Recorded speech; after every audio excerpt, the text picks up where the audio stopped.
자, 안녕하십니까. 오늘 하루 걸쳐가지고, 우리 헌법과 관련해서 논수령하고 선택형을 다 한번 정리해 볼 수 있도록 해보겠습니다. 시험이 며칠 안 남았기 때문에 여러분들이 굉장히 급할 수가 있는데, 급해서 책을 빨리 읽다 보면 어떻죠? 왜 잘 안 들어오죠? 그렇죠. 그래서 마음이 급할 때는 텍스트를 좀 천천히 읽어보십시오. 그러면 마음이 차분히 가라앉고 글자가 이제 눈에 들어오기 시작하죠. 명심하셔야 돼요. 급하다고 빨리 읽다 보면 눈에 안 들어와요. 그렇죠?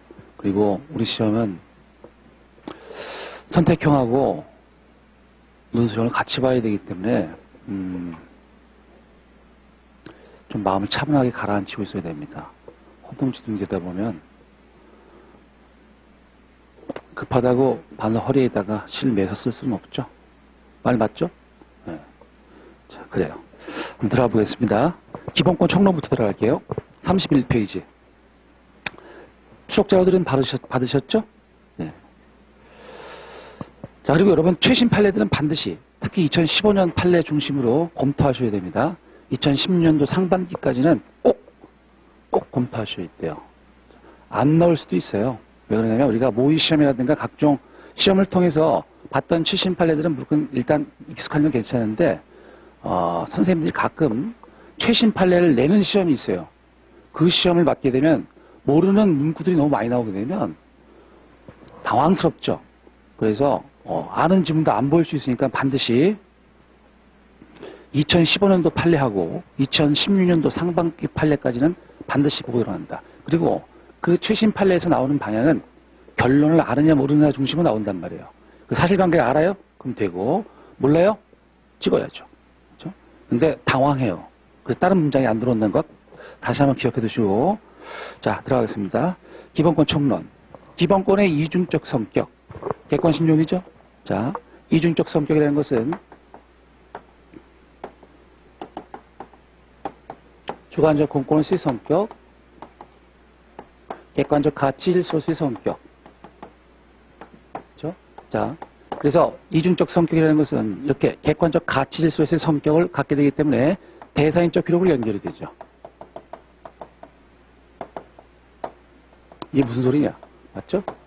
기본권이라는 것이 국가와 국민 사이에 놓여지는 가치뿐만 아니라 사회 공동체 전 구성원을 구속하게 되는 객관적 가치 질서의 성격을 갖게 된다. 그래서 사인하고 사인 간에도 놓이게 되는 가치가 된다. 대사인적 기록으로 연결되고 기본권 보호임으로 연결되고 그 다음에 마지막 기본권 충돌까지 연결이 된다. 객관식용으로 이중적 성격은 객관적 가치 질서의 성격은 대사인적 기록과 연관이 있을 뿐 기본권 보호임과는 무관하다. X. 그렇죠? 그렇게 정리가 될 수 있다. 이론적 문제가 우리 모의시험에서 가끔 나오고 있습니다. 이것도 알아두셔야 되고 다 연결이 된다. 특히 충돌, 보호의무 유력하죠? 보호의무 사례형으로 유력하다. 그래서 보호의무도 관련해서 보호의무라는 것은 이런 그림을 그려놓고 시작해야 돼요. 어떤 법령이라든가 심판 대상이 있었을 때 그것이 필연적으로 사인에 의해서 다른 사인의 기본권적 보호역을 위협하게 침해되는 상황이 발생하겠대요. 그때 국가가 보호의무를 발동해야 하느냐의 문제다. 따라서 대사인적 효력을 전제로 했었을 때 비로소 논의할 수 있는 문제다라는 것 좀 이따 확인하기로 하고요. 충돌도 마찬가지죠. 충돌 개념. 자, 기본권 충돌이라는 것은 각기 대립되는 기본권 주체가 각기 대립되는 기본권을 국가에 대해서 주장을 하게 되는 경우를 말하죠. 그런데 그 특성을 이해해야 한다. 특성이 뭐다?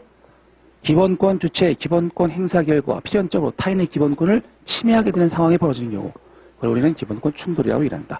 다 그림 비슷하죠? 그렇죠? 그래서 좀 더 사례를 통해서 한번 보기로 하고요. 넘어가시고 그래서 2번을 만약에 보호의무가 나올 가능성이 높은데 보호의무가 나오게 되면 헌법적 근거를 써야 돼요. 그때 기본권의 이중적 성격하고 그 다음 10조 후문 얘기를 해야 된단 말이죠. 그때 써줘야 될 기본권, 객관적 가치 질서, 이중적 성격의 내용은 동그라미 2번을 쓴다. 동그라미 2번.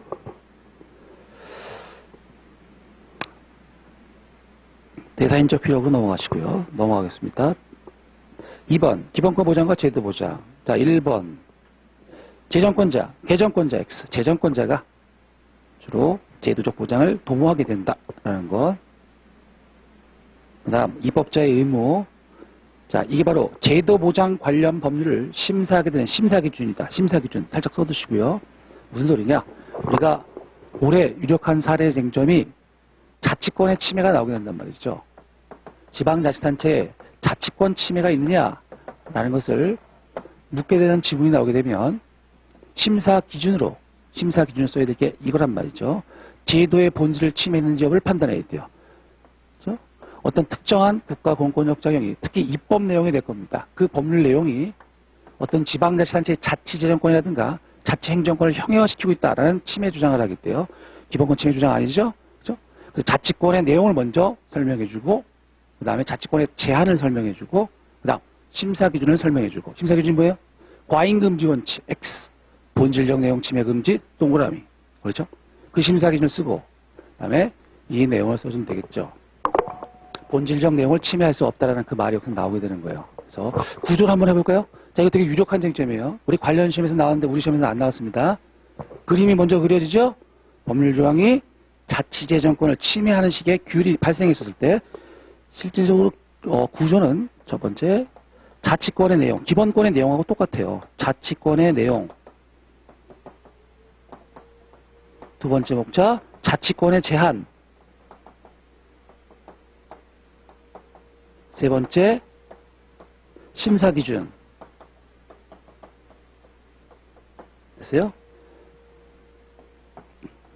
그래서 자치권의 내용에서는 우리가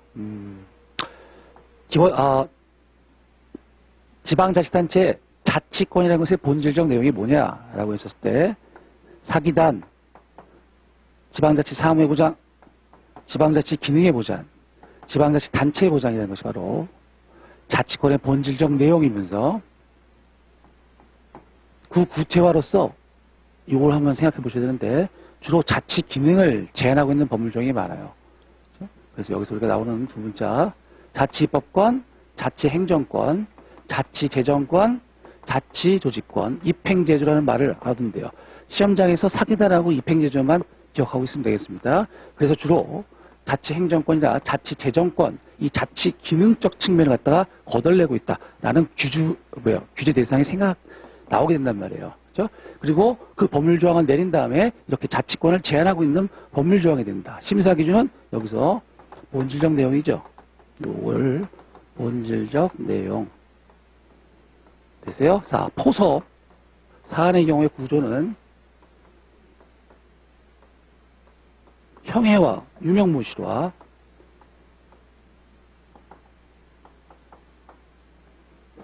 실하고 있다, 하고 있지 않다 라는 두 가지 문구를 기억하면 되겠다. 할 수 있죠? 자, 이렇게 구조만 사실 그러니까 우리가 기본권 침해 구조하고 똑같죠. 자치권이라는 건 제도 보장의 문제입니다. 기본권이 아니라 그런데도 기본권의 제한 구조하고 그 침해하고 판단하는 구조하고 유사하다라는 거 알아두시고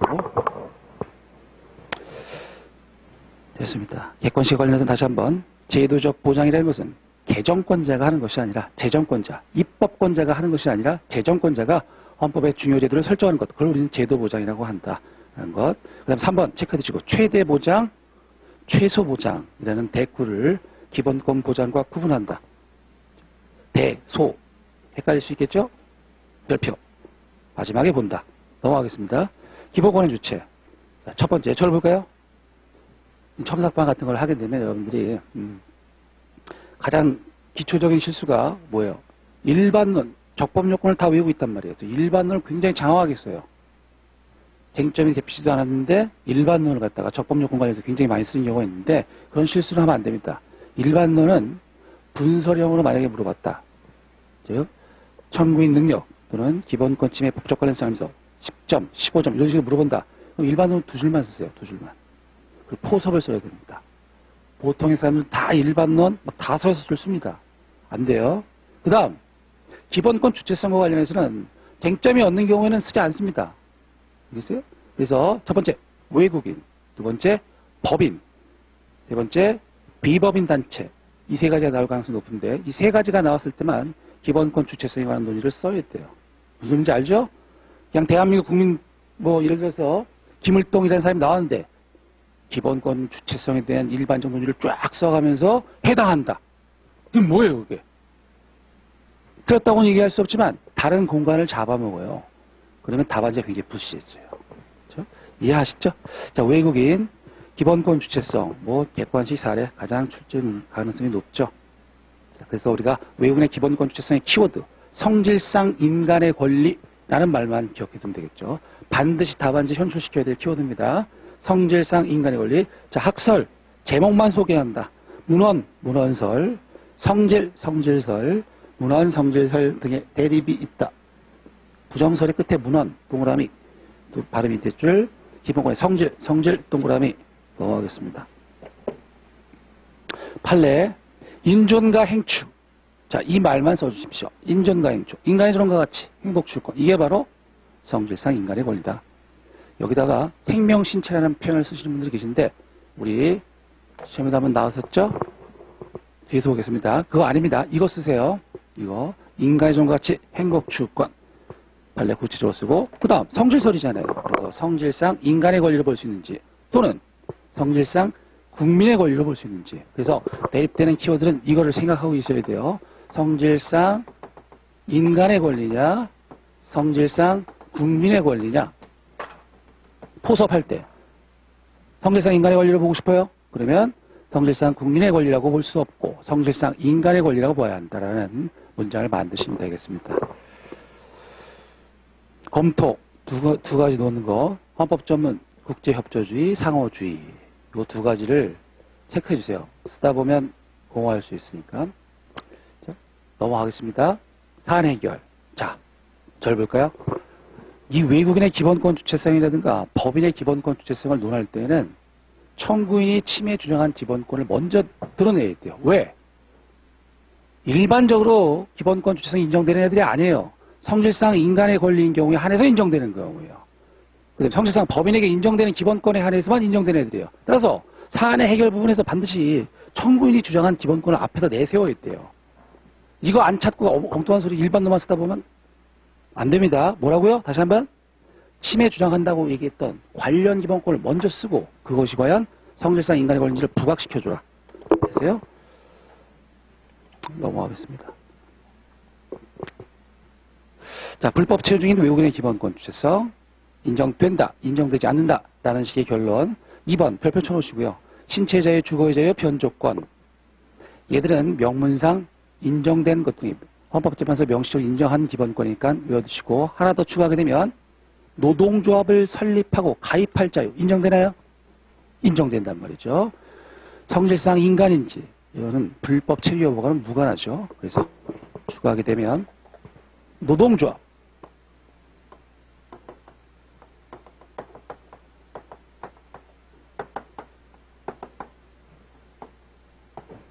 무슨 말인지 알죠?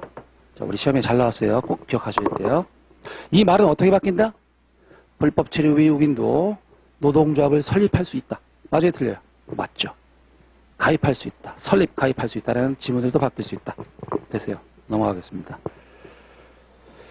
그 다음 특히 이 동그라미 2번에서 나왔던 그 개별 기본권 하나씩 똑똑 띄워서 물어볼 수 있어요. 개별적으로 정리해 두셔야 돼요. 그 다음 3번 자격제도 외국인의 기본권 주체성. 자, 3번하고 4번 같이 다니는 애들.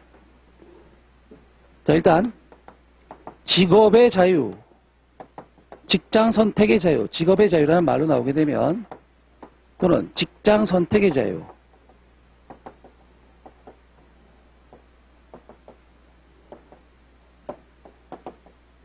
직업 선택이냐 직장 선택이냐에 따라서 외국인의 주체성이 달라지다. 요거 어때요? 동그라미. 요거 X. 외국인의 기본권 주체성. 자, 직장 선택의 자유라는 것은 종속적 근로를 보호하는 거예요. 직장. 그래서 내가 근로계획을 갖고 직장을 다니다가 때려치고 나갈 수 있는 자유. 계속 죽어라고 거기만 근무하라고 강요받지 아니할 자유. 이게 바로 직장 선택의 자유예요. 인간의 존엄과 관련이 있죠. 그래서 얘는 됩니다. 얘는 안 된다. 국가 자격 제도 정책과 관련이 있어요. 법률에서 인정되기도 하고 부정될 수 있단 말이에요. 성질상 국민의 권리, 성질상 인간의 권리 X, 그렇죠? 그 다음에 직장 선택의 자유는 인정되는데 직업 선택의 자유는 부정된다. 자, 이거 한 글자. 직업이냐 직장이냐에 따라서 다르다. 이거 골라내시고.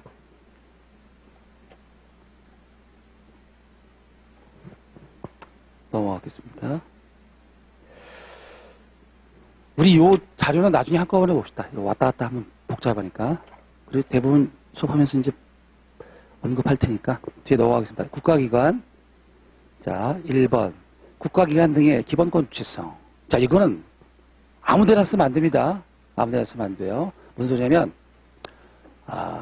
한국방송공사.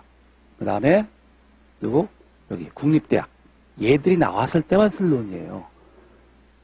국회에 막 기본권 주체성을 논하면서 이 논리를 쓰고 있는 친구가 있었단 말이죠. 국회는 기본권 주체성이 인정될 리 어찌까요? 없습니다. 알겠어요? 그래서 국회 기본권 생산하기도 어렵죠. 근데 여러분들이 바쁘게 쓰다 보면 그런 말을 쓰기도 합니다. 자, 두 군데에서만 쓴다. 기억해 두시고.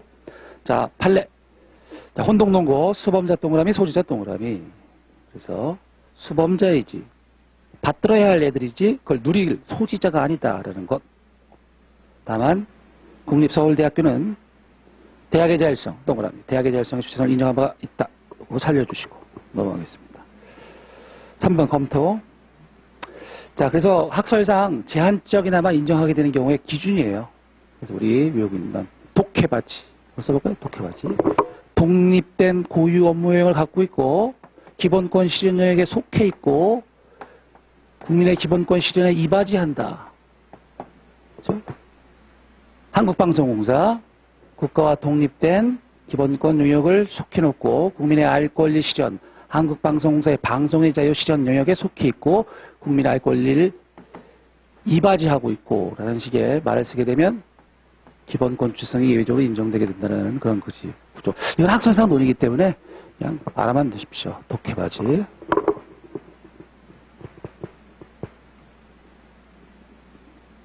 넘어가겠습니다. 여긴 또 속바지라고 써놨네. 다음 페이지. 공직자의 기본권 주체성 별표 써주시고. 얘가 아직 안 나왔죠? 자, 첫 번째 대통령, 두 번째 지자체장, 세 번째 경찰관. 이 세 명에서 쓴다. 어떤 그림이 그려진지 감이 잡힌단 말이죠. 자, 일단 첫 번째 출발을 잘 써야 되는데 사인의 지위와 국가기관으로서의 지위를 같이 갖게 되는 애들을 얘기합니다. 그래서 노무현 대통령 사건을 갖다가 살짝 얘기해 주는데, 자, 2번 판례 별표 쳐놓으시고. 일단 대통령도 소속 정당을 위해서 활동할 수 있는 정책 표현의 자유죠. 네, 사인으로서의 지위, 그 다음에 헌법기관에서의 지위 밑줄 두 개 넣어놓으시고. 이 두 가지를 같이 갖고 있다. 근데 전자 후자 전자 동그라미. 이 전자를 갖다 후자로 바꿔요. 조심하시고 넘어가겠습니다. 검토. 자, 대상 공권력 작용이 이게 순수한 직무 권한 영역을 터치하고 있느냐 아니면 사적 영역을 터치하고 있느냐에 따라서 얘의 기본권 주체성이 인정되기도 하고 부정되기도 한다라는 거 기억나죠? 그렇죠? 그래서 이 대상 공권력 작용을 포착해야 됩니다. 무슨 말인지 알죠? 예를 들면 대표적인 거 경찰관 사건에서는 경찰관에 대해서 검사가 벌금 미납자 신병을 확보해서 인도해 라는 식의 공권력 작용이 나오겠대요. 이게 경찰관의 기본권 주체성이 인정되는 사건일까요? 아닐까요? 안 되죠. 왜? 벌금 신병 인도 업무는 출근한 이후에 직무관한 영역을 제한하는 거란 말이죠. 오케이? 그런 구조가 펼쳐지면 된다.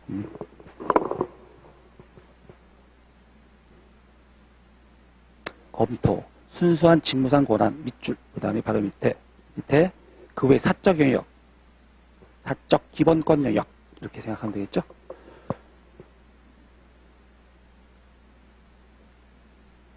(3번) 국회 노동위원회, 지방자치단체 무조건 X입니다. 여지 없어요.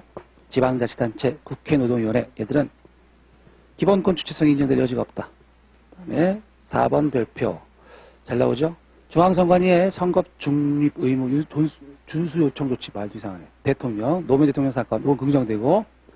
그 다음, 서울시 선관위의 오마이뉴스에 대한 선거법 위반행위 중지 촉구도 있어요. 그거는 부정. 둘이 늘 같이 다닌단 말이죠. 너 그렇게 앞으로 계속 반복하게 되면 선거법 위반 행위에 해당할 것 같아 라고 오마이뉴스가 자꾸 하는 선거권 관련 행사에 대해서 경고 조치를 한 적이 있어요. 그거는 단순한 견해 표명에 불과합니다. 그래서 대상성이 부정됐고, 근데 여기서는 주체성뿐만 아니라 대상성도 긍정했던 것 기억해 두시고요. 그 다음에 주민소환법 관련 규정. 여기 별표를 쳐두시고요. 여기 사례로 나온 적이 있어요. 교수님이 냈던 사례 쪽에서. 물론 우리 시험에 본 시험에 안 나왔지만 주민소환법, 즉 뭘까요? 지방자치단체장 애들을 쉽게 소환돼서 잘리게 할 수 있는 규정. 이게 바로 지방자치단체장의 기본권 관련 영역을 터치하느냐, 아니면 직무관한 행위역을 터치하느냐. 어딜 터치해요? 공무단 인권이라는 기본권 영역을 터치한다. 그래서 기본권 주성이 긍정되던 사건. 6번 한번 읽어보시죠. 지문 자체로서 직무관한 영역을 터치하고 있잖아요. 직무관한 영역을 건드리고 있습니다. 그래서 여기서 또 대상성의 문제로 접근한 적이 있다. 넘어가시고, 법인단체, 법인의 기본권 주체성. 어떤 말이 떠올라야 돼요? 세 덩어리가 떠올라야 돼요. 성질상 법인에게 인정될 수 있는 기본권이라는 말 하나. 그 다음 포섭에서 써야 될 요걸 한번 써볼까요? 두 문자를. 자, 성질상 법인에게 인정될 수 있는 기본권에 해당하는지 안 해당하는지 여러분 써야 될 거 아니에요. 그렇죠? 다음 페이지 보게 되면 검토에 나와 있는 육체적, 심리적, 정신적 특성에서 유리하는 기본권을 뺀 나머지 기본권.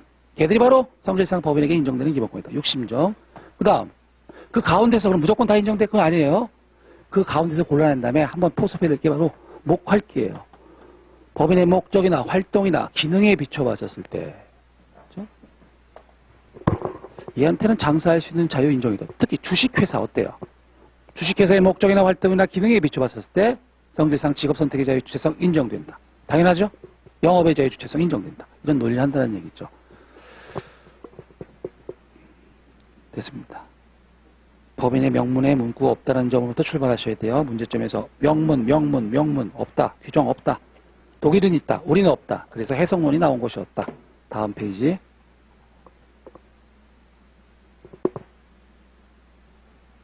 동그라미 5번. 사안 해결, 육심정, 그 다음에 목활기 두 가지. 헌법에서 목활기가 두 번 나옵니다. 어디서 또 나오냐면 위헌정당 해산 강제 해산 사건에서 또 나오겠대요. 정당의 목적이나 활동이 민주적 기본 질서에 위반됐었을 때는 목활기가 또 나온다. 자, 계속 반복해 두시고.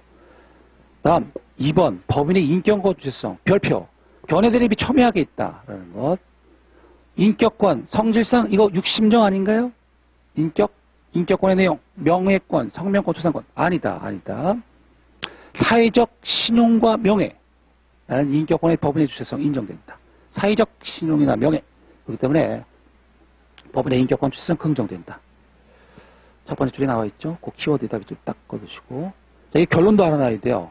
방통위가 방송사업자애들한테 했던 경고 조치, 여기서 사과명령, 이 사건에서 방송사업자라는 법인의 인격권을 침해했다라는 결론이 나오게 돼요. 그래서 위헌 확인 결정을 받게 되죠. 3번. 비법인단체죠. 비법인단체. 특히 정당에서 문제가 됩니다. 정당의 기본권 주체성. 나올 때가 됐다 이거죠. 정당의 기본권 주체성일 때 써야 될 문제입니다. 그래서 2단계의 구조를 펼쳐야 돼요.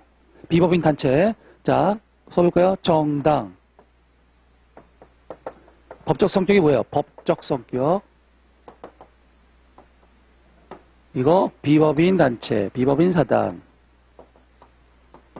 권리 능력 없는 사단. 이걸 먼저 써주시고, 무슨 지 알죠? 법적 성격이라는 말 부각시켜주세요. 그 다음, 기본권 주체성에서 성질상 법인에게 인정될 수 있는 기본권의 인정 여부를 논하기에 앞서서 판례를 한 번 더 줘야 돼요. 요거 한 번 쓰고, 후문에다가 뭐예요? 대독사체를 써줘야 돼요. 대표자의 정함이 있고, 독립된 사회적 조직체로서 활동하고 있었을 때, 성질상 법인에게 인정될 수 있는 기본권에 한해서 기본권 주체성이 인정된다는 것이죠.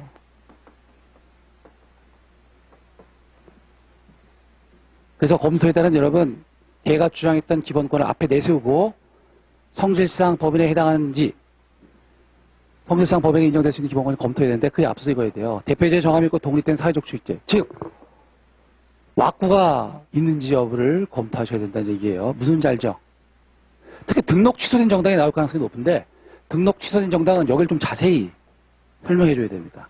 등록이 취소했다고 해서 비법인 단체로서의 실질이 있게 되면 기본권 취소 인정됩니다. 그렇죠? 그래서 이걸 설명해 줘야 된단 말이죠. 대표자의 정함이 있고 독립된 사회적 조직체에서 활동하고 있어. 그러면 등록 취소했을지언정 성질상 법인에게 인정될 수 있는 기본권 너희들한테 인정해 줄게. 자, 그래서 생명신체에 관한 권리.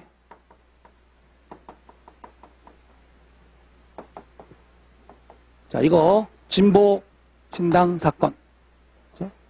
되게 유력한 사건이에요. 여러분 그 FT 기억나시죠? 광우병 관련 쇠고기 수입 위생 조건 고시. 그게 되게 유력하단 말이죠. 그 사실관계. 거기서 진보 신당이 같이 걸고 넘어져요. 청구인 안에 같이 들어갑니다. 그런데 걔들은 기본권 주체성에 부정되죠. 왜? 생명신체에 관한 권리 침해 주장과 관련해서는 성질상 법인에게 인정될 여지가 없잖아요. 그렇죠? 그래서 부정됐던 사건. 듣기만 하면 됩니다. 이거는 충분히 쓸 수 있다. 답안지에다가. 그래서 3번 비법인 사단의 기본권 주체성 대독사체.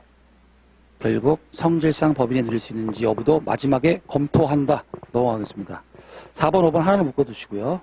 이건 뭐 넘어가시고요. 그 다음 6번 등록이 취소된 정당. 밑에 보게 되면 이 밑에 있는 것들이 이게 대독사체예요. 괄호에 보면 나와 있는 거 있죠. 취소 전 명칭을 계속 사용하고 대외적 정치 활동도 하고 당대표 당원 같은 것들이 있고 이렇게 하고 있어? 그러면 비법인 단체로서의 실질이 있는 것이고 기본권 주체성이 긍정되고 넘어가겠습니다. 기본권 보호 의무 별표를 쳐두시고 자 여기다 포스트잇을 하나 붙여놓으시고 마지막에 한번 보고 들어가셔야 돼요. FTA 협상 한번 예를 드릴게요. FTA 협상을 원활하게 하기 위해서 종전에 미국산 쇠고기 수입 위생 조건을 완화하는 내용을 고시 공포하게 돼요. 그게 바로 국민의 생명신체에 대한 보호 의무를 위배했는지를 묻는 겁니다. 단문으로도 나올 수 있는데 단문은 좀 힘들 것 같은데 누가 단문 나올 것 같다라고 얘기를 해서 자 아무튼 중요한 것은 기본권 보호 의무가 문제되는 상황이다. 그러면 일단 그림을 이렇게 이해하고 계셔야 돼요. 사인에 의해서 사인의 생명신체에 대한 권리를 무력화하게 되는 상황이다. 그럼 보호 의무가 발동되는 상황입니다. 그렇죠? 여기 사인은 누구예요? 수입업자예요. 그 고시 1차적 수범자는 규율 대상은 수범자 누구예요? 수입업자였어요. 걔가 쇠고기를 수입 막 하죠? 그러면 시중에 유통되겠죠? 국민의 생명신체에 대한 위험을 발생시키겠죠. 기본권 보호 의무가 발동되는 상황이다. 자, 사실관계 기억해 두시고 기본권 보호 의무 여기 이 동그라미 세 개를 기억하고 계시면 말을 풀게 되면 되죠. 사인, 우유판 침해, 또 다른 사인의 기본권적 보호법익 이 세 가지가 연결되게 되면 보호 의무의 요건이 문제가 된다. 헌법적 근거 10조 2은 기본권의 이중적 성격, 기본권의 객관적 가치 질서 이 두 가지가 실정 헌법상 이론상 논거로 나오게 된다. 넘어가시고 3번 판단 기준. 여기가 이제 제일 중요하죠. 판단 기준. 일단 기본권 보호 의무가 발생됐다라는 것을 앞에서 한번 설명을 해주고 들어가야 돼요. 그렇죠? 아니면 저를 볼까요? 기본권 보호 의무가 나오게 되면 목차는 이순 들어가면 돼요. 의의 및 헌법적 근거 세 줄에서 네 줄을 맞고요. 그리고 이 사안이 기본권 보호 의무가 발동되는 사안에 해당한다는 걸 포섭하고 가도 되고 아니면 일반어를 쫙 쓰십시오. 의의 및 헌법적 근거 그렇죠? 그 다음에 심사 기준 이런 식의 일반어를 쫙 써주시고 그 다음에 끝에 가서 포섭을 그 목차를 잡아서 따로 쓰세요. 사실 그게 더 쓰기는 더 편하단 말이죠. 자, 나온다고 생각하고 그래서 판단 기준을 쓸 때는 덩어리 3개예요. 입법자의 체량, 과소보호금지 원칙, 그 다음에 3번 포섭에 쓸 것. 그렇죠? 자, 기본권 보호 의무라는 것은 1차적으로 입법자가 법률을 통해서 이행해야 될 문제입니다. 그래서 입법 재량이 인정돼요. 그래서요? 그럼 심사 기준은 완화되겠죠. 그 구체로서 보다 과잉금지 원칙 X, 과소보호금지 원칙 동그라미. 자, 과소보호금지 원칙이에요. 과소보호금지 원칙을 즉 최소한의 보호 조치를 취했는지 여부만 검토한다. 하한만 통제한다고 얘기를 하죠. 그래서 마지막 아무런 보호 조치도 안 했거나 했는데 불충분 부족한 것이 명백한 경우 그때 비로소 보호 의무 위반을 선언하게 된다.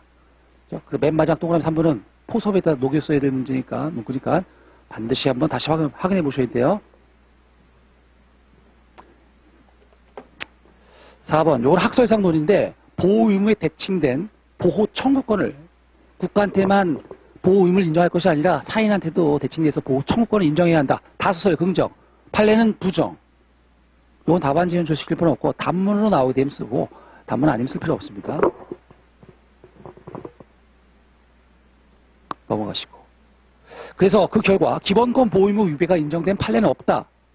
라고 생각하면서 객관식을 풀어내면 되겠습니다. 1응 되세요? 그 다음 5번 별표 조심 늘 조심해야 될 거예요. 일률적 전면적 금지 사례. 자, 이것은 최소 침해 원칙 위반을 징표하는 말입니다.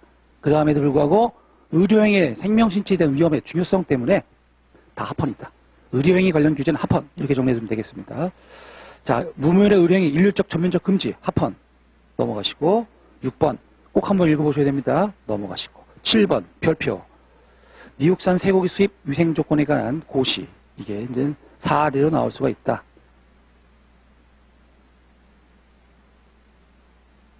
나오게 되면 흥분하지 마시고 의의 및 헌법적 근거 판단 기준 사안의 경우 이렇게 쓰고 천천히 포섭하십시오. 넘어가겠습니다.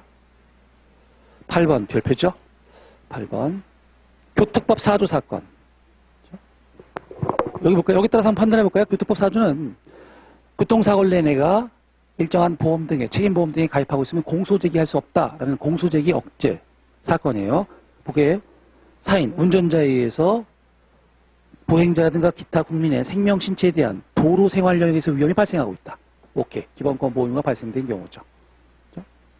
그러면 심사기준, 입법재량, 과소보호금 정칙. 아무런 보호 조치 안 하고 있거나 또는 했는데 부족하게 명백해요? 아니죠. 아니란 말이죠. 이런 식의 교통생활령에서 국민 생명 신체에 관한 보호 의무의 이행은 도로교통시설의 완비, 사후보상제도의 구비, 교육과 계몽 이런 걸 통해서 이루어지면 된단 말이에요.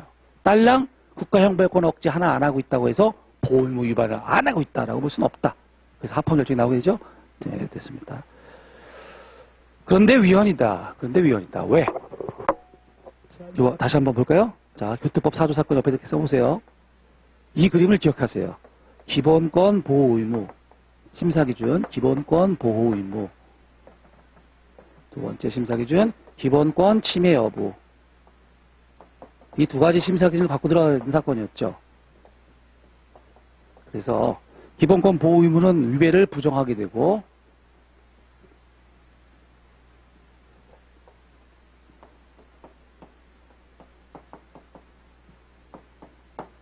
근데 기본권 침해 여부에서 중상해를 입은 애들하고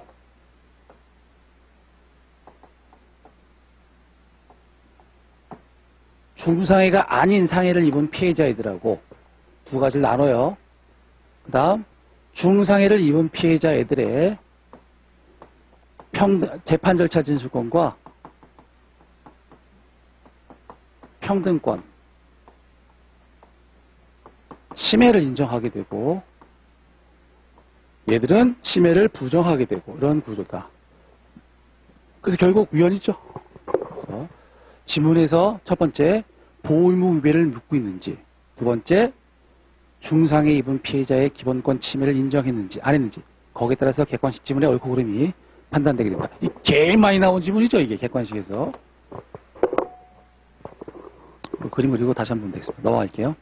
기본권 경합과 충돌.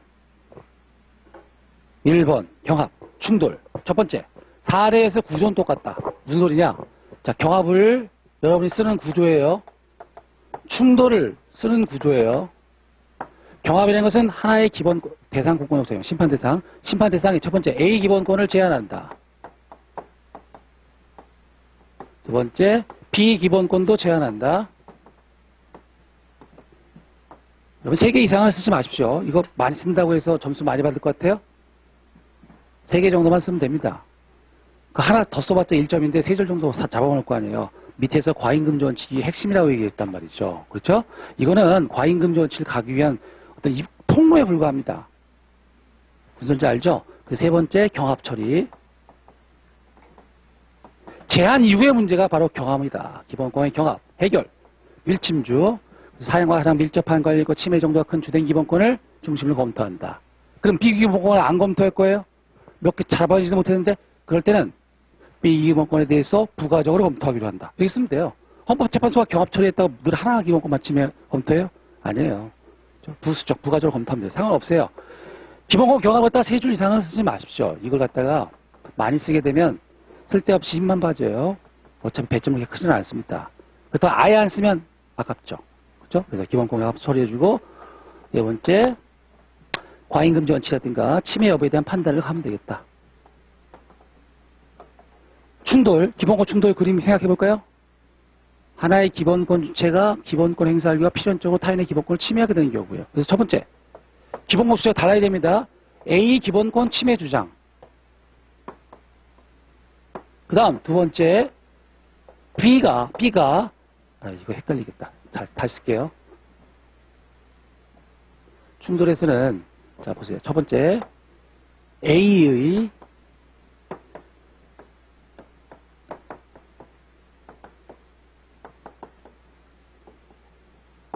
보도의 자유 주장이에요. 언론기관의 보도의 자유 주장. 보도의 자유 보호역 일반론 써주고 A의 기본권 행사가 거기에 포함된다는 거 써주시고 그 다음 두 번째 B의 기본권 침해 주장이겠죠. B는 그 결과 프라이버시라든가 인격권 등이 침해되었다. 일반론 써주시고 침해에 해당한다는 과정이고요. 제한받는다.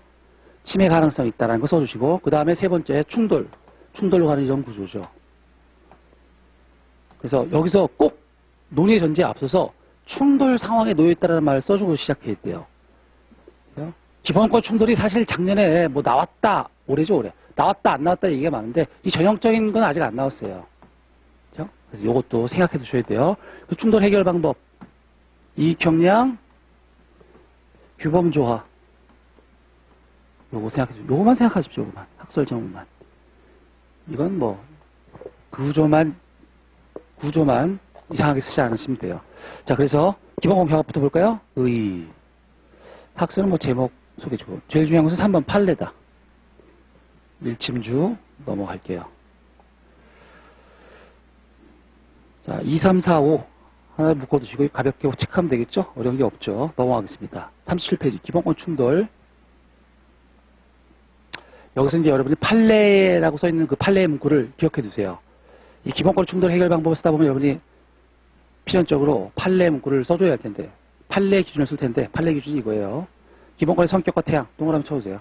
기본권의 성격과 태양에 비춰봤을 때 그때마다 적절한 방법을 동원해서 해결하였다. 때로는 규범조화, 때로는 이익형량. 그럼 여러분들은 어떻게 할 건데요? 자 보세요. 여러분들은 어떻게 하냐면 규범조화로 가겠죠? 규범조화로 갈 겁니다. 규범조화로 가려면 이거를 쓰고 규범조화로 가야 돼요. 뭘 써야 되냐면 어떤 것이 상위의 기본권인지 어떤 것이 하위의 기본권인지 구분하는 것이 불가능하므로 그 말을 써야 됩니다. 그럼 뭐 이익형량을 해결할 수 없다는 얘기죠. 그 판례 문구를 다시 한번 해보세요. 음미해보세요. 어떤 것이 상위의 기본권이고 어떠한 기본권이 하위의 기본권인지 구분할 수 없으므로 그렇죠? 논거도 필요하긴 한데 그건 필요 없고 그 문구만 써주세요.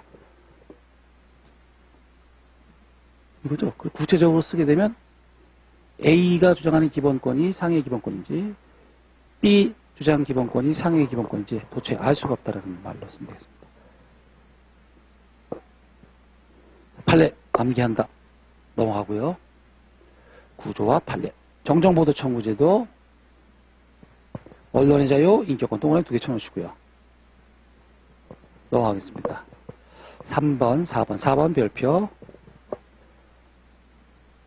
실향자 입양 청구, 기본권 충돌 상황에 놓이게 되는 친생부모의 동의, 이 두 가지 동그라미 쳐놓으시고 충돌 상황이 있다. 합헌. 문제 없습니다. 다시 한번 가볍게 확인. 5번이 중요하죠? 5번. 써볼까요? 민법상 채권자 취소 제도에서는 두 가지 중요한 객관식 문구가 나오게 된다. 첫 번째, 동일한 기본권 간 충돌도 인정된다.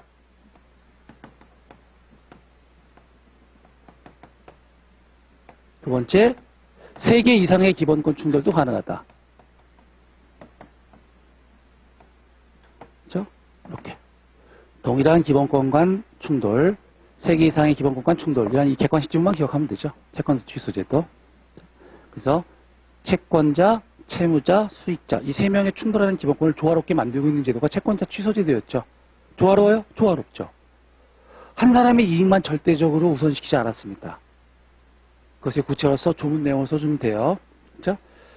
제소기간의 제한도 짧고 그 다음에 나머지 이게 책임재산으로 회복됐었을 때 담보 책임이나 이런 것들로 해결할 수가 있단 말이죠. 그래서 세 사람의 충돌하는 기본권을 조화롭게 해나가겠다라는 것 기억해 두시고 넘어갈게요.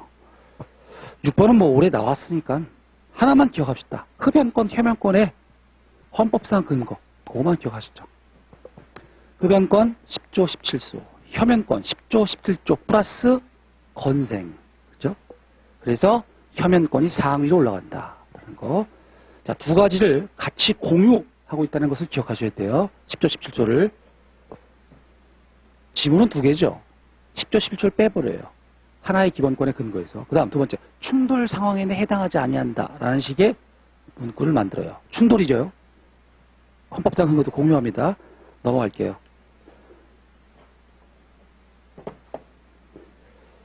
7번 넘어가시고 8번, 9번 하나를 묶어두시고 이거 어떤 분이 물으러 오셨는데 유니온샵 조항 사건이죠? 유니온샵 조항 사건 같은 경우에는 여러분이 이렇게 이해하시면 돼요. 다시 한번 유니온샵이라는 것은 이 법률 조항이 근로자 개인 샵 조항을 용인하고 있었어요. 샵 조항이 뭐냐면 특정한 사업장에서 그 사업장 근로자의 3분의 2 이상을 대표하게 된 대표 노조가 만들어지게 되면 얘들은 사용자와 단체 협약을 체결할 때 샵 조항을 둘 수 있다라는 식의 용인 조항이에요. 그 조항이 첫 번째 근로자 개인의 기본권을 제약하죠. 그 다음 이건 동시에 누구를 위한 것이다? 노조예요. 노조. 대표 노조의 기본권을 보호하기 위한 것이기도 해요. 오케이, 충돌이네요. 그렇죠? 그래서 이 두 가지 충돌 상황에 놓이게 된다는 거. 첫 번째, 근로자 개인의 뭉치지 아니할 자유. 소극적 단결이죠. 소극적 단결. 요거는 노조의 적극적 단결이죠. 그렇죠? 그래서 구조가 이렇게 되죠. 그래서 충돌의 상황에 놓인다 하나 기억하고 어떤 게 상위다 하위다 이렇게 갔다는 거 하나 기억해 두시고 이건 이익 형량에 의한 해결입니다. 왜? 소극적 단결권이라는 것은 단결권 안에 들어가 있지가 않죠. 어디서 보호돼요? 자, 10조 21조에서 보호하고 있습니다. 이 단결권이라는 근로 3권은 뭐만 보호한다? 적극적으로 뭉칠 권리만 보호하지 특별법적으로 보호하는 것이지 뭉치지 않을 자유는 보호하지 않는다. 얘가 상위의 기본권이다. 두 번째, 그래 내가 뭉치는 걸 용인할게. 근데 단결을 내가 꼭 거길 들어가야 되니? 라는 식의 단결 선택권이라는 기본권을 동시에 제한하게 됩니다. 그런데 이건 동시에 노동조합의 집단적 단결권이라는 기본권도 역시 보호하게 되는 그러한 구조에 놓이게 돼요. 근데 여기서 어떤 것이 상위인지 하위인지 알 수가 없어요. 왜? 이 단결 선택권, 이거는 단결권 안에 들어가기 때문에 둘 다 단결권 카테고리 안에 있어요. 그래서 이익 형량을 가지 않고 규범조화로 간다. 조화롭게 해결하고 있다. 조화롭게 해결하고 있다. 합헌. 그래서 요 충돌 기본권 4개에다만 동그라미 쳐면 돼요. 뭘 헷갈리면 안 돼요? 요거. 주체를 먼저 특정을 하고 관련 기본권을 생각하면 된다. 넘어갈게요.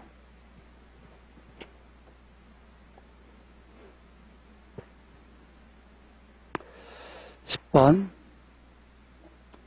대강고등학교 사건. 종립학교가 종교 교육의 결과 학생의 소극적 종교의 자유에 침해를 발생시키게 되는 상황이었죠. 걔가 어떻게 해요? 민사상 손해배상 청구를 하게 돼요. 민사법원에서 재판이 펼쳐지게 되죠. 이 계약, 이 양자 간에 있어서의 종교적 법익 또는 인격권, 불법행위 책임, 성립 이걸 검토하는 과정에서 기본권의 대사인적 효력을 검토하게 된다는 것이죠. 그렇죠? 결국엔 인용받았습니다. 그래서 요거 이익형량 규범조화로 갔을까요? 어떤 거로 갔을까요? 이익형량을 고려한 규범조화로 가게 되죠. 추상적 이익형량만 X, 추상적 이익형량만으로 해결하지 않았다는 거예요. 규범조화도 함께 교류했다는 거. 오케이. 그러면 규범조화에 따른 기준이 뭐였는데? 대체과 혹신설, 거부할 수 없는 분위기 조성하지 말 것. 그게 바로 규범조화적 기준이었는데 그거를 벗어났다. 그래서 위법 과실이 인정됐다. 3번이 바로 규범조화적 해결 기준이에요. 3번이. 그래서 11번의 결론이 나오게 된다. 넘어가시고요. 12번. 개별 교원 명단 공개하지 않고 가입 현황수만 공개하는 것. 괜찮죠? 그래서 충돌 상황 1번에 동그라미 2개만 쳐놓으세요. 학부모, 교원 동그라미 2개 쳐놓으시고 넘어가겠습니다. 39페이지 기본권 제한과 그 관계.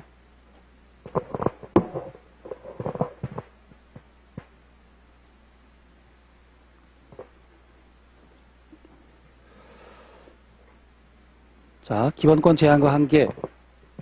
우리 사례에서 아직 안 나온 쟁점이 법률 유보의 원칙이 아직 안 나왔습니다. 그래서 우리 나올 수 있다. 관련 시험에 나왔었고, 사례 지문에서 법적 근거 없이 법률상 근거가 없었다. 공권력 작용 밑에 그렇게 붙어 있다. 그러면 법률 유보 원칙을 쓰라는 얘기다. 자, 그래서 우리가 기본권 침해 구조, 아까 자치권 침해 구조랑 유사하다라는 흔들리면 안 되겠죠. 기본권의 보호 영역 또는 내용이죠. 두 번째, 제한. 세 번째, 침해 여부. 이렇게 심판 대상 공권력정이 떴으면 이거를 놓고 판단하셔야 돼요. 첫 번째, A 기본권의 보호 영역이 뭔데? 이 심판 대상은 그 기본권을 제한하고 있다. 제한의 한계를 넘었는지 여부를 검토하게 된다. 그래서 이렇게 순서가 늘 판례가 이렇게 구조가 가죠.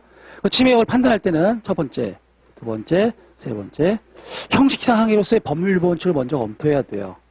근데 잘 보세요. 이거 잘 기억하셔야 되는데 저 심판 대상 조항이요. 위임입법 형식을 띠는 경우가 있습니다. 어떠한 본문에서의 금지 규제를 설정해놓고 기타 중요한 사항은 대통령령을 정한다는 위임입법 형식을 띠게 돼요. 그러면 법률 유보 원칙 내지 의회 유보 원칙이라는 기준을 써야 돼요. 자, 요거 하나만 기억합시다. 요거 하나만 기억해도 괜찮을 것 같아요. 위임입법의 형식이 심판 대상으로 잡혔다. 오케이. 법률 유보 내지 의회 유보 원칙을 검토한다. 무슨 지 알죠? 그래서 그 위임의 대상이 됐던 대통령으로 넘어갔던 그 대상을 특정한 다음에 그것이 과연 국민의 기본권 실현에서 본질적 사항으로서 국회가 스스로 결정하에 대한 사상인지를 검토해야 돼요. 그러면 의회 유보 원칙 위협을 검토할 수 있겠죠. 자, 이거는 제가 그저께 했던 거기서 나왔던 쟁점이어가지고 잘 기억해 두셔야 되고 이걸 많이 실수하시니까. 그러니까 문제는 뭐냐면 법률 유보 원칙이라는 심사 기준을 쓰게 되는 경우는 구체적 공권력 작용이 나왔을 때 써야 돼요. 법률이 심판 대상인데 법률 유보 원칙 쓸 필요가 없죠. 그렇지 않겠습니까? 법률이 심판 대상인 경우 뭘 써야 돼요? 그때 이걸 쓰라는 얘기예요. 의회 유보 원칙. 다만 어떻게 해야 돼요? 위법의 형식이어야 한다는 한계는 있죠. 무슨 소리인지 알죠? 네, 됐습니다. 그 다음 과잉금지 원칙. 방법상 하겠어요? 과잉금지. 자, 여기서는 구조가 두 가지로 가야 돼요. 자, 여러분 답안지 많이 써보셨겠지만 어떤 느낌이에요? 내용을 충실하게 많이 쓰는 사람들도 굉장히 점수를 잘 받습니다. 근데 그거보다는 키워드를 놓치지 않으면서 얄팍하게 쓴 사람들 있죠? 걔들이 많이 먹어요, 점수를. 왜냐면 선생님들이 한 줄당 한 점 정도를 주면 되게 잘 준 거예요. 그렇죠? 근데 이렇게 한 세 줄을 썼어요? 그러면 굉장히 잘 썼다? 그러면 1.5나 2점 주는 경우도 드물고 1.5점 주고 1점은 적어도 줘야 돼요. 안 줄 수는 없잖아요. 0.07 뭐 이렇게 줄 거예요? 그게 아니란 말이에요. 쓰면 뭔가 일자가 이렇게 가진단 말이에요. 그래서 목차를 굉장히 많이 나누면 이상한 내용을 쓰지 않는 이상 이렇게 걷다 보면 결론적으로 보게 되면 내용이 상대적으로 부실한 느낌이 드는데도 결론적 점수가 잘 쓴 사람하고 비슷하게 나오는 경우가 굉장히 많습니다. 그게 왜 그러냐면 주관식 채점의 한계죠, 이게. 주관식 채점의 한계입니다. 그래서 목차를 되게 세분해야 돼요. 자, 우리의 헌법 답안지의 핵심은 과잉금지 원칙입니다. 첫 번째, 심사 기준을 반드시 써줘야 돼요. 심사의 강도라고 얘기를 하죠. 자, 이거 여러분 채점 기준표에 있는 말 란이에요. 심사의 기준. 별 내용은 없습니다. 37조 2항. 그 내용을 써주면 돼요. 즉 엄격하냐 완화되냐 그 정도의 논의를 써주면 된다는 얘기예요. 그래서 잘 모르겠다. 위헌 논증을 해야 되겠다. 그러면 37조 이상 쓰면 됩니다. 국공지라는 목적성 한계 내에 필요한 경우에 한해서 법률로서 제한해야 한다는 한계를 준수해야 한다라는 말을 써주면 돼요. 무슨 말인지 알죠? 그 다음에 두 번째 과잉금지원칙의 목수침법을 써주시고 반드시 목수침법을 검토하면 소결을 써주세요. 소결. 한 줄. 과잉금지원칙이 위배된다. 위배되지 않는다. 한 줄. 그 다음 마지막 본내침. 본질적 내용 침해. 요것도 항목이 있단 말이죠. 그리고 누누이 말씀드리지만 출제위원으로 가장 많이 들어갔던 헌법교수예요. 그 사람이. 그 친구가 기록지를 보게 되면 어떻게 돼 있어요? 늘 이걸 검토한단 말이에요. 그래서 우리 이거 세 줄로 좀 이따 보면 나오지만 쓴다. 그래서 1점 내지 2점은 여기서 걷는다. 됐어요? 그 다음에 결론을 내리면 되겠죠. 자, 두 가지만 기억합니다. 요거 과잉금지원칙에서 심사기준 쓴다. 소결 쓴다. 그 다음 본내침 검토한다. 요거만 유의하시면 돼요. 이러한 판례 논증 구조죠. 네, 넘어갈게요. 과잉금지원칙 넘어가시고 2번, 3번 하나를 묶어두시고 4, 5, 6 하나를 묶어두시고 그건 여러분들이 너무 잘하는 것이죠. 자, 수단의 적합성은 뭘 얘기하죠? 부분적 기여입니다. 야기, 촉진, 기여, 부분적 기여로 족해요. 완전, 최적, 유일무이, XXX.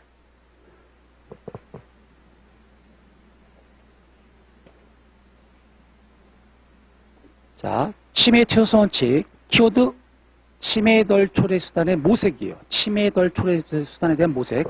그래서 여러분 잘 보세요. 침해 최소성 원칙 쓰는 법이에요. 침해 최소성 원칙 쓰는 법. 자, 여러분 과잉금지 원칙에서 제일 중요한 목차가 뭐예요? 제일 중요한 목적은 입법 목적이에요. 입법 목적을 잘 뽑아내야지 밑에 수단의 적합성이라든가 침해 최소성 원칙을 잘 쓸 수가 있어요. 법의 균형성까지. 입법 목적이 두 군데에서 줍니다. 첫 번째, 사례 사실관계 준다. 아니에요? 참고법령의 1조에서 줍니다. 됐어요? 두 군데에서 줍니다. 안 주면 여러분 찾아내야 돼요. 이게 어렵습니다. 그래서 안 주면. 입법 목적, 공익. 자, 그래서 입법 목적이 되게 중요하다는 것을 알아두시고 침해 최소성 원칙을 검토할 때는 자, 여기 앞에도 뭐였냐면 침해 덜 초래 수단이에요.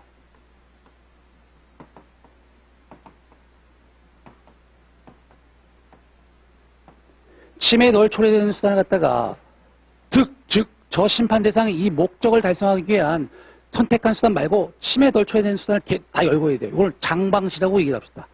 장소적 다른 제한 가능성, 방법적 다른 제한 가능성, 시간적 다른 제한 가능성을 열고 하셔야 돼요. 여기를 잘 쓰셔야 돼요. 그 다음 써야 될 것이 이해하시죠? 이게 무슨 소리인지 아시죠, 여러분? 자, 이러고 갖고 충분히 목적 달성할 수 있음에도 불구하고 뭐예요? 전면적 획일적 규제다.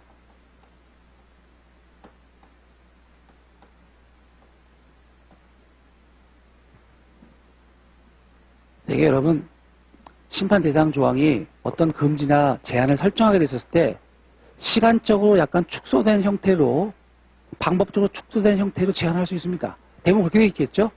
모든 행위를 금지할 수 없으니까.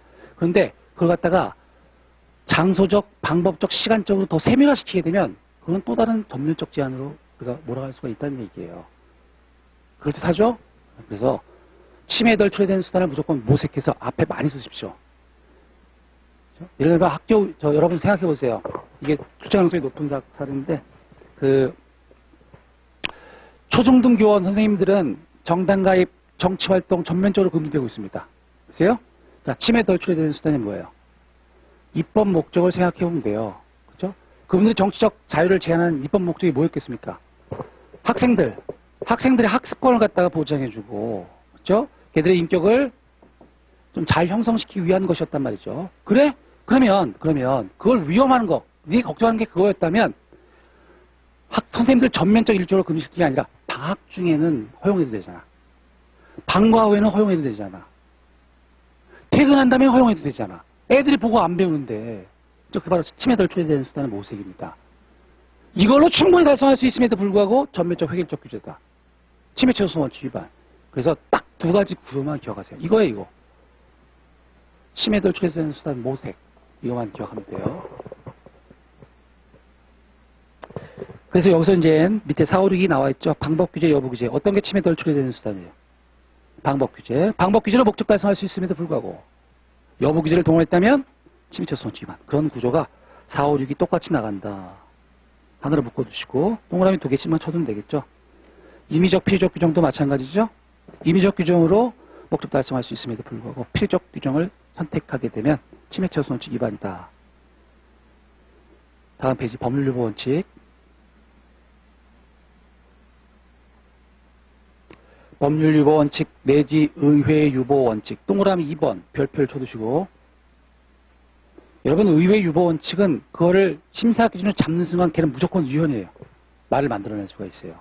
왜? 이거는 위임 자체를 꾸짖는 것이기 때문에. 무슨 소리인지 알죠? 그래서 의회 유보 원칙은 굉장히 좋은 심사 기준입니다. 우리가 쓰기에. 자, 2번 넘어가시고 3번 별표.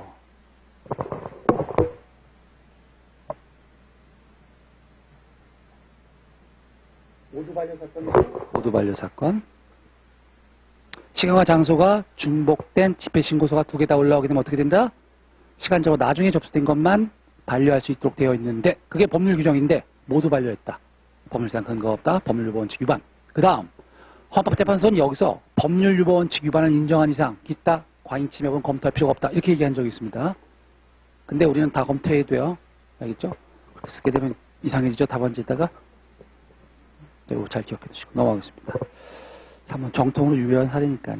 그 다음에 4번 중요하죠. 4번 아까 봤던 방송심의위원회 방송사업자에 대한 경고 사과명령 이 사건입니다. 1번 객관식용 별표 쳐두시고 법률에서 규정된 제대보다 더 가벼운 것을 하위 규칙에서 지정했다. 그러면 행정법에서 요구에는 흡사 침해 유보설 같은 경우를 들이댔었을 때는 법률 유보 원칙 위반된다고 단정할 수 없죠. 그런데 자 2번이 중요합니다. 별표. 그것이 덜 초래되는 지연정 기본권 중심을 생각해보자. 기본권 제한을 초래하는 현상이야. 그건 무조건 엄격한 법률적 근거를 가져야 한다. 엄격한 법률적 근거를 가져야 한다.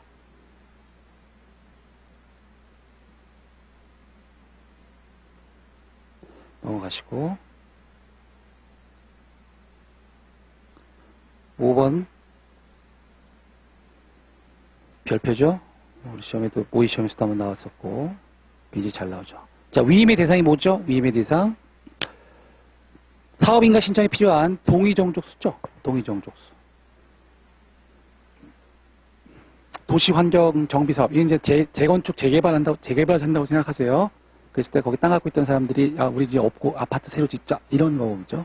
그렇게 됐을 때 그 동의 요건, 동의 정족수라는 것은 어디로 넘겼어요? 규약으로 넘겼어요. 자, 이게 국민의 기본권 실현에서 본질적 사항인가? 그렇죠. 왜?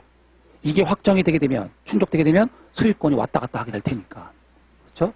그렇기 때문에 기본권 실현에서 본질적 사항임에도 불구하고 넘겼어 의회 유보 원칙 위반.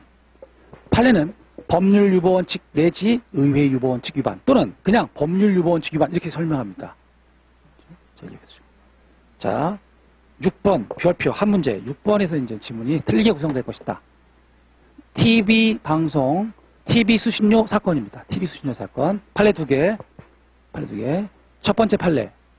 한국방송공사가 TV 수신료 금액을 결정한 다음에 누구의 승인으로 돼요? 장관 승인. 그럼 이건 행정부 쪽에서 결정한 겁니다. 그래서 생각해보면 TV 수신료 기본권 실현령에서 본질적 사항입니다. 근데 국회 스스로 결정하지 않았어요. 의회 유보 원칙 위반. 1차 판례 위반.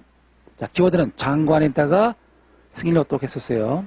근데 위헌 결정을 받고 합헌 결정을 받게 되는 판례가 나오죠. 국회의 허락을 받는 경우 바뀌겠대요. 장관 허락받지 말고 국회까지 올라가라. 그러면 결국 전국적으로 국회 스스로 결정 요건을 충족시켰다. 합헌. 키워드는 뭐예요? 장관 승인이냐 국회 승인이냐 그걸 찾아내면 된다. 장관 승인이라는 말을 안 줄 수도 있습니다. 그냥 한국방송공사 독자적으로 결정하겠다. 이것도 역시 위헌이겠죠. 문구가 다르게 구성될 수 있다는 것도 기억해 두시고 41페이지에 7번 이미 뭐 넘어가시고요.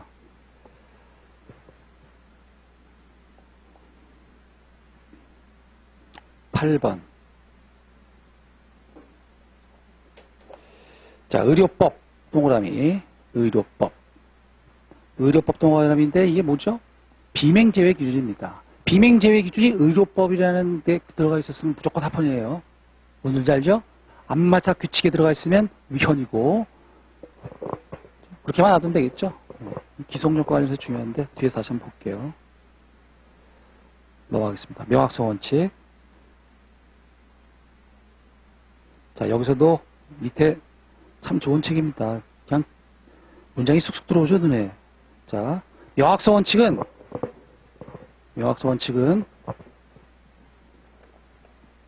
자, 이거 보세요. 아까 우리 위임위법 어디 갔어요? 심판 대상이 위임위법의 형식을 취하고 있다. 라고 되면 본문에서 금지 제한을 설정하고 이렇게 하면 안 된다. 단서에서 기타 뭐뭐는 대통령령으로 정한다. 이런 구조가 되게 되면 자, 우리가 1차적으로 떠올라야 될 것은 아까 얘기했던 법률유보 원칙, 의회유보 원칙이에요. 그 다음 포괄위임법 금지 원칙. 그 다음 세 번째 명확성 원칙. 이 세 명은 같이 다녀야 돼. 위임법 형식 떴다. 그럼 그거 쓰고 시작하셔야 돼요. 아, 세 덩어리 써야 되는구나.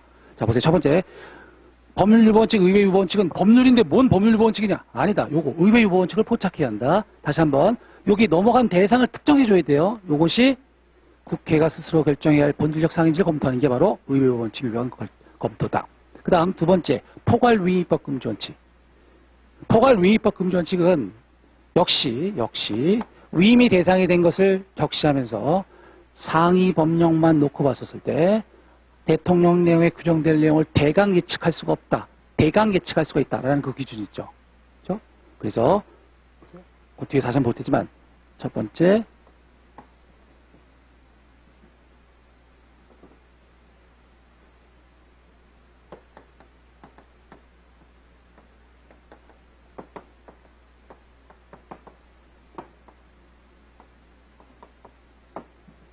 두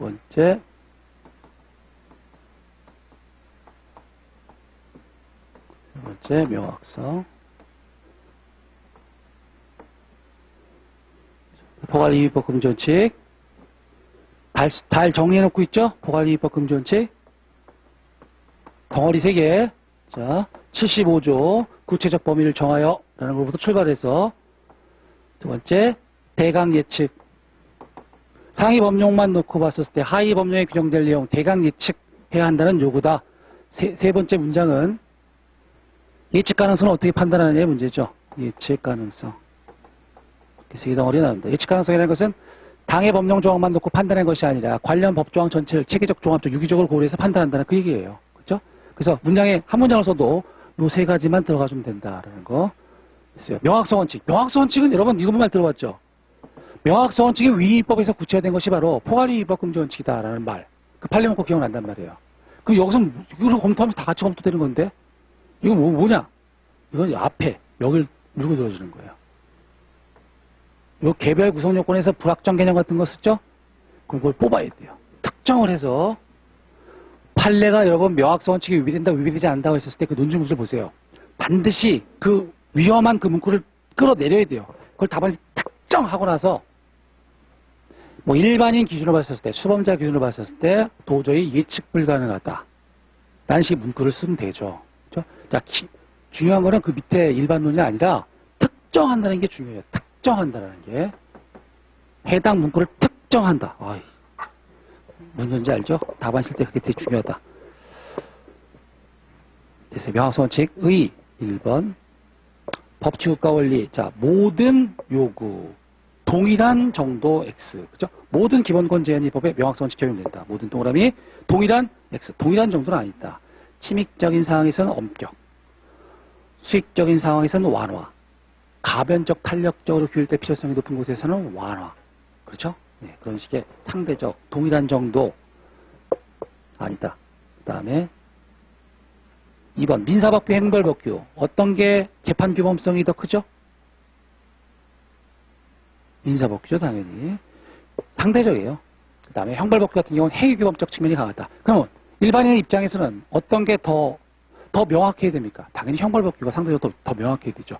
반대로 민사법규는 재판규범성이 더 크기 때문에 상대적으로 더 불명확해도 괜찮습니다. 재판 과정에서 법관이 그 의미 내용을 보충해 줄 테니까. 요거 혼동주의 해놓고 2번 별표 쳐주세요. 혼동주의. 이 위치 바꾸면 헷갈리겠죠? 넘어가겠습니다.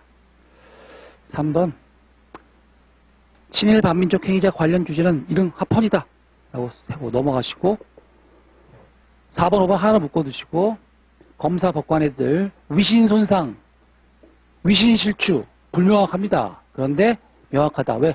수범자가 법률 전문가다. 그렇게 생각하면 돼요. 검사 법관 도개 동그라미 쳐놓고 넘어갑니다. 그 정도만 해도 충분하다. 6번으로 넘어가면 별표 건전한 통신윤리 밑줄 그어놓고 자 이거 시험장 갖고 들어갑니다. 건전한 통신윤리 명확해요 불명확해요? 명확하다. 최소한의 도덕률이다. 근데 이게 뭐로 바뀌게 된다?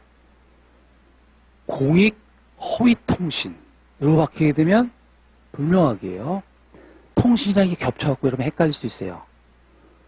공익을 해야 할 목적으로 허위통신 이건 불명확해요. 공익 부분에다 동그라미 쳐주시고 뒤에서 또 나오게 될 겁니다. 여기서 다시 한번 반복해주시고 공익을 해야 할 목적 허위통신 이건 불명확. 건전한 통신윤리는 명확. 둘 다 불명확한 것 같은데 아니다라는 것이죠. 넘어가시고 7번, 8번, 9번 이거 뭐 가볍게 보면 되겠죠? 넘어가겠습니다. 자 본질적 내용 침해 금지 원칙 별표. 자 이거 한 문제 우리 이거 3점 가져가자. 2점. 자, 2점, 3점. 출발은 뭐냐면 제한의 필요성이 아무리 크더라도예요. 본질적 내용 침해 금지는 어디가 있었어요? 아까 보면 어디 갔어? 맨 마지막에 가 있죠? 37조 2항 단서에 나와 있단 말이에요. 그래서 과잉 금지 원칙이라든가 형식사항들 다 충족했다. 그래도 다시 한번 검토하라는 거죠. 그래서 37조 2항 단서의 취지 그걸 기억하셔야 돼요. 기본권의 제한의 필요성이 아무리 크더라도 이 무슨 소리다? 과잉 금지 원칙을 준수한다 하더라도 라는 말과 같은 말인데 쓰면 안 돼요. 그렇게 이해하라는 얘기지. 그렇게 출발하면 돼요. 본질적 내용을 침해하면 안 된다는 것이다. 학설, 절대설, 상대설. 판례는 유명무실 형해와 요걸 잘 외워놔야 돼요. 판례. 요걸 우리가 포섭에다 써야 되니까. 첫 번째 줄에 있는 거 있죠? 그래서 이제 핵심 영역 보장설, 절대설 비슷한 것이 있는데 우리 사형제도 사건에서는 상대설. 그 두 개 정도만 소개시켰는데 절대로 이거 다 쓰려고 하지 마세요. 무슨지 알죠? 아까 했던 제한의 필요성 아무리 크더라도 하고 절대설, 상대설은 제목만 소개해야 되고 판례는 재산권, 유명무실, 형용 요것만 써주면 돼요. 그럼 두 줄에서 세 줄로 막을 수가 있단 말이죠. 그 다음에 검토로 가서 이 사건 심판 대상이 관련 기본권을 유명무실해야 한다고 볼 수 있다. 형해야 한다고 볼 수 있다. 그러면 본질적 내용 침해. 이 사건 제한을 두고 관련 기본권을 유명무실하게나 형해한다고까지 볼 수는 없다. 본질적 내용 침해 부정. 이렇게 가면 돼요. 넘어갈게요. 다음 페이지. 자, 국가인권위원회법. 자, 한 문제 나올 수 있죠? 부서 보면. 여러분 저를 볼까요? 자, 헌법소원제도라는 인권 침해 구제 수단이 있는데 왜 국가인권위원회 이걸 만들어 놨느냐? 사실 구조는 비슷한데 요거는 보충적 지위로 운영되도록 했다. 즉 헌법소원 같은 경우는 엄격한 적법 요건이 있다. 근데 얘들은 그거 갖추지 않아도 된다는 얘기예요. 그래서 자 지문에서 뭐가 나온다? 헌법소원의 예외로 되는 그 부분이 나온다. 첫 번째 뭐예요? 보충적 지위. 동그라미. 경합 X. 자 그래서 거기부터 나오게 되는 문제는 이거예요. 요 그림만 기억해 주세요.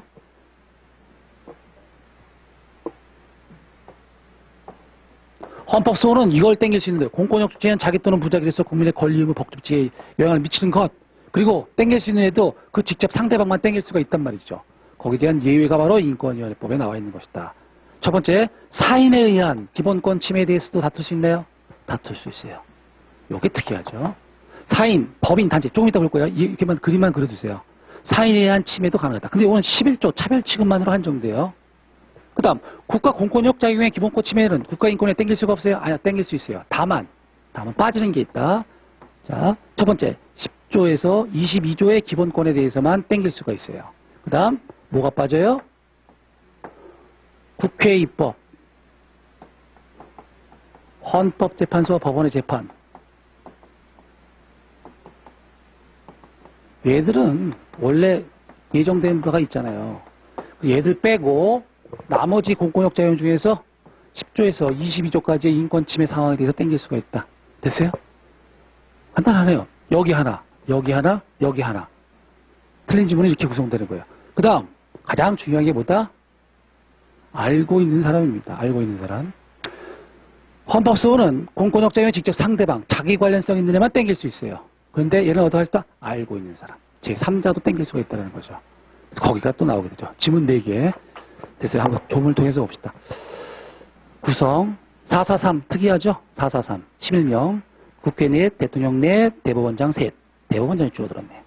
넘어가시고 자 30조 1항 여기 별표 쳐놓고 마지막에 한번 보셔야 돼요.